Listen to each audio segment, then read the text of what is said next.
അത്യുന്നതന്റെ സംരക്ഷണത്തിൽ വസിക്കുന്നവനും സർവശക്തന്റെ തണലിൽ കഴിയുന്നവനും കർത്താവിനോട് എന്റെ സങ്കേതവും എന്റെ കോട്ടയും ഞാൻ ആശ്രയിക്കുന്ന എന്റെ ദൈവവും എന്ന് പറയും.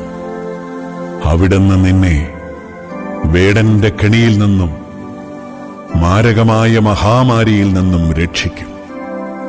തന്റെ തൂവലുകൾ കൊണ്ട് അവിടുന്ന് നിന്നെ മറച്ചുകൊള്ളും. അവിടുത്തെ ചിറകുകളുടെ കീഴിൽ നിനക്ക് അഭയം ലഭിക്കും. അവിടുത്തെ വിശ്വസ്തത നിനക്ക് കവചവും പരിചയമായിരിക്കും. രാത്രിയിലെ ഭീകരതയെയും പകൽ പറക്കുന്ന അസ്ത്രത്തെയും നീ ഭയപ്പെടേണ്ട.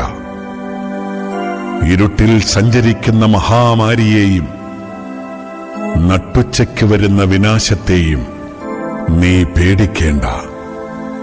നിന്റെ പാർശ്വങ്ങളിൽ 1000 മരിച്ചു വീണേക്കാം, നിന്റെ വലത്തുവശത്ത് 10,000.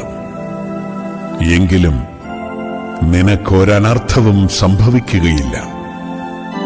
ദുഷ്ടരുടെ പ്രതിഫലം നിന്റെ കണ്ണുകൾ കൊണ്ട് തന്നെ നീ കാണും. നീ കർത്താവിൽ ആശ്രയിച്ചു, അത്യുന്നതനിൽ നീ വാസമുറപ്പിച്ചു. നിനക്കൊരു തിന്മയും ഭവിക്കുകയില്ല. ഒരനർത്ഥവും നിന്റെ കൂടാരത്തെ സമീപിക്കുകയില്ല.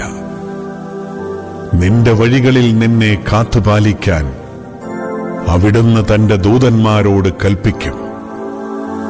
നിന്റെ പാദം കല്ലിൽ തട്ടാതിരിക്കാൻ അവർ നിന്നെ കൈകളിൽ വഹിച്ചുകൊള്ളും.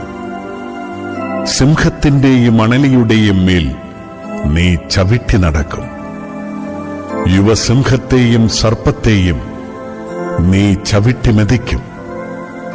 അവൻ സ്നേഹത്തിൽ എന്നോട് ഒട്ടി നിൽക്കുന്നതിനാൽ ഞാൻ അവനെ രക്ഷിക്കും.